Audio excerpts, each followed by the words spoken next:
we think that musical works from the past have a very intricate history, and the way they are being performed today, in our eyes, is narrowing down the possibilities. And one of the ideas we have is that the notion of musical interpretation is not something eternal, something that was always there, but it was historically built, appeared in a specific moment, and one of my claims is that we are beyond that moment, that epoch. And so this does not mean that people will not continue doing musical interpretations in a traditional, conventional sense and doing them very well. This is, of course, possible and happens. But we think there are other possibilities of dealing with the materials.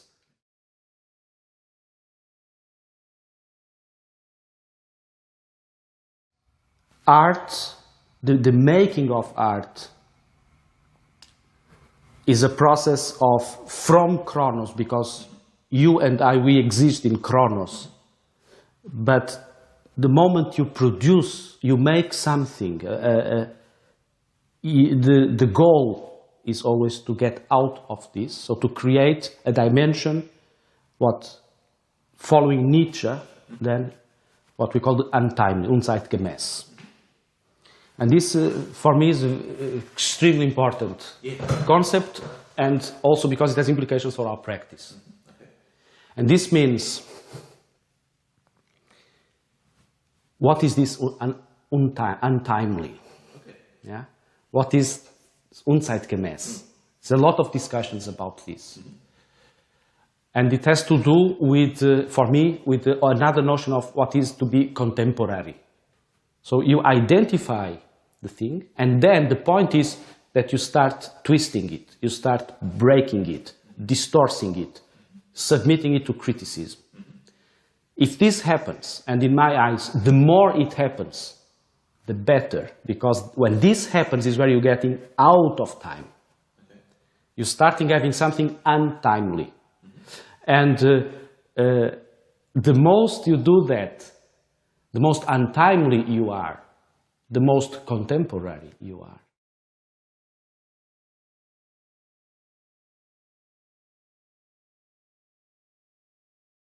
And I'm trying to continue to produce things that keep this untimeliness very active. In the first moment, for the audience, we produce something that they say, this is not the work. And it is not, because we are presenting a new image of work.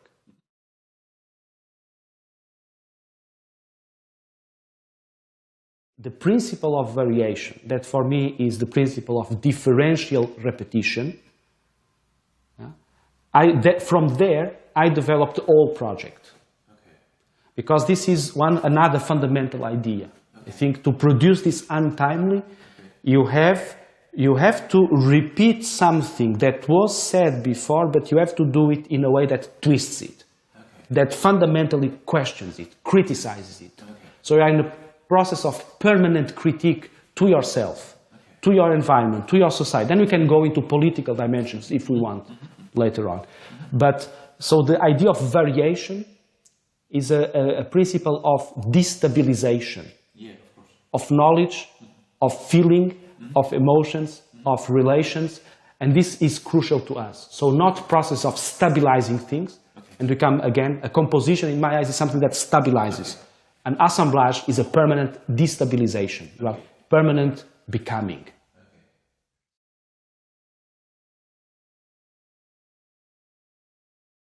We always face resistance in a traditional sense of the term, be it from the traditional music schools, I mean conservatoires or Musikhochschulen, all these systems, because they have a natural tendency to be skeptical about the fact that a practitioner thinks.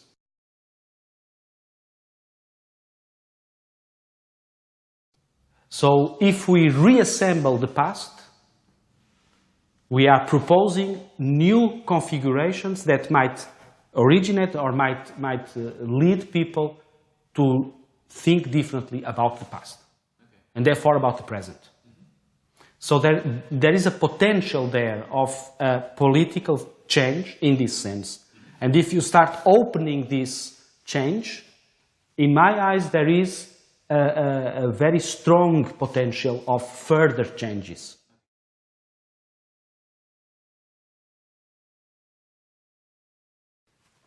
So the first thing we do is a kind of research-based moment that I call archaeology. Okay. This means, following my description, my previous description of the new image of work, the manifold with the many components, with the sketches, the drafts, the editions. So the archaeology means that we go to archives where these sketches are preserved. We go to libraries where the editions are preserved. We go to other kind of centers where you find the recordings, where you find the publications, the books written about the work, or the journal articles. So this is a kind of research that in itself is comparable to a traditional musicological research. So you go to your sources. You go to the sources, you know where they are, that's already the first thing. Then you go to them, you analyze them, you spend time with this. And for example, about sketches, I want always to make clear the point that there is now a big wave, it's very fashionable to make skits and Forschung, particularly in the case of Beethoven. There's a whole branch of studies. You know, there are musicologists, they are experts in skits and Forschung, yeah? Beethoven. For us, as you will see in the rest of my method, this is just starting point, so it's not the goal.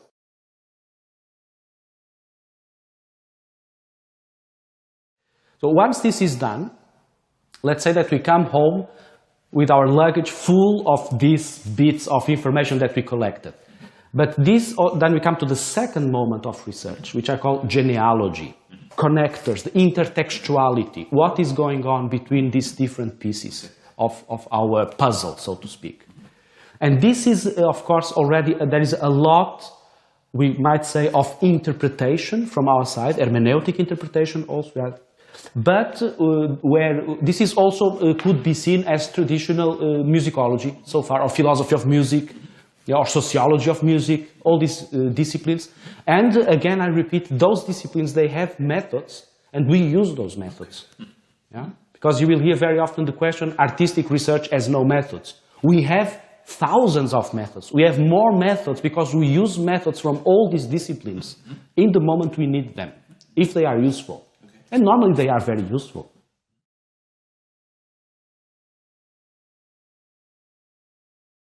Composition is still associated very much with the idea that one centralized decision maker, the composer, from scratch organizes given materials, gives them a shape, and this is to be played by others. Okay. With the idea of assemblage, which comes from the French Agencement, which is to agency. Yeah? We are dealing with materials that are not only musical, that are from other disciplines, from text, visual elements, etc. We are bringing all these together in a combination where we are looking for emergent properties. Okay. So you have, 8 components. Every of these 8 components has some properties.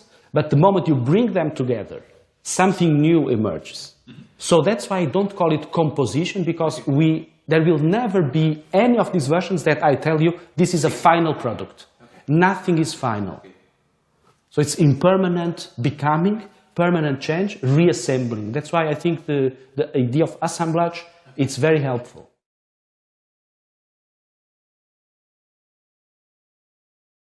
Here you have the component of research that we want to make visible also in the performative moment. And this goes much beyond the writing of an article or a book, but this is the exposition of research in the moment of performance. So if we succeed in doing this well, in communicating something, in having some kind of impact or response from the audience, then we are achieving the goals, the fundamental goals of such projects, because such projects as mine, finally they aim at expanding or changing the way we perceive artistic things and objects. Beethoven did not, this is not the title Beethoven gave, is Veränderungen. So it's not simply variation. It has to do with transformation, with metamorphosis, with what I then quickly called with differential repetition.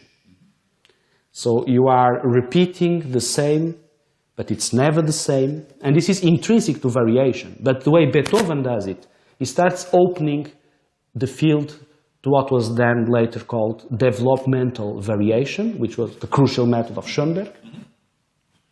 And this starts with Beethoven.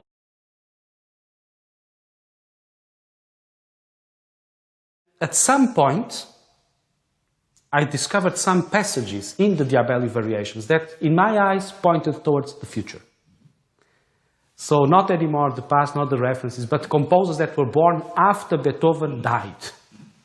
And I did these experiments also with my colleagues, asking them who composed these two bars. And they start telling me Brahms and Berg and things like this. And it was Beethoven. So for me this was very important because it allowed me to think the Diabelli variations as a time machine.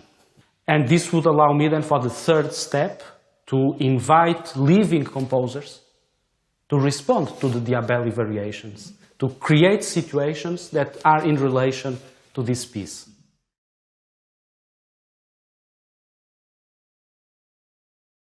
So you have outputs that in a classical paradigm, you would think the author of these are different people.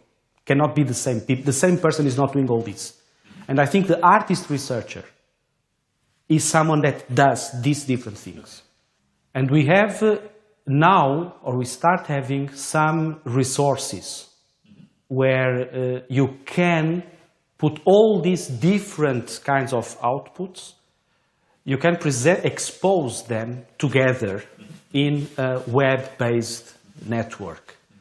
And I want to mention, for example, the research catalog, which is, in my eyes, a very extremely interesting attempt to provide a platform where people operate, and in these terms, can put their texts, audio recordings, video recordings, diagrams, if they have diagrams or schemes or graphic representations, scores, everything can be put there, and it's up to you to be creative and to articulate them. I see there a kind of a new medium, even, I would say, to expose artistic practices and artistic research that is done by the same person or a group of persons working together. And what is important for me is always to have a team and to have different expertise and responsibilities in the team. The transdisciplinarity helps us to continuously break these walls, go to those other fields without fear.